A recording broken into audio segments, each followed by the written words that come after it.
বিলুনিয়া মহকুমাধীন পূর্ব কলাবাড়িয়া গ্রাম পঞ্চায়েতের মাইছড়া পরিত্যক্ত ফরেস্ট অফিসে অগ্নিকাণ্ডের ঘটনায় আতঙ্ক এবং চাঞ্চল্য ছড়িয়েছে সমগ্র এলাকায়।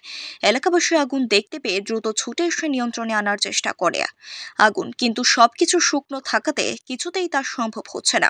খবর দেওয়া হয় বিলুনিয়া অগ্নি নির্বাপক দপ্তরে, কিন্তু খবর পাওয়ার পরেও দীর্ঘ প্রায় 1 ঘন্টা পর দমকল কর্মীরা আসে বলে অভিযোগ।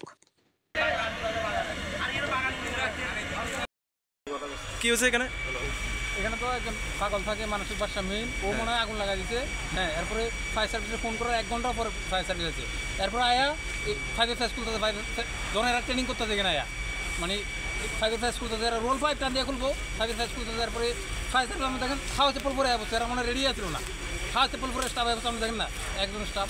আগুন লাগে তো পুরো দিন শেষ হয়ে যাচ্ছে, যদি টাইম মতো পাবলিক না হয়তো। ক্ষয়ক্ষতি কেমন হয়েছে এখানে?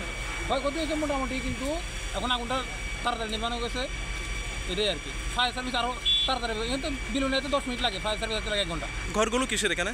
এটি ফরেস্ট ডিপার্টমেন্টের ঘর আছে। আগে ফরেস্ট ডিপার্টমেন্ট অফিস ছিল এখানে। ফায়ার সার্ভিস আসতে 1 ঘন্টা লেট হয়েছে। 1 ঘন্টার উপরে লেট হয়েছে। আপনার নাম? অমর মজুমদার। এখন কি চাইতেছেন, মানে এইভাবে হলে কি চলবো? ফায়ার সার্ভিস আরও তাড়াতাড়ি আসা দরকার না, যদি কারো বাড়িঘর হয়তো তল পুরে দুনে ধ্বংস হয়ে যেত না। ঠিক আছে, জায়গাটার নাম কি? ইস্ট কলাবাড়িয়া।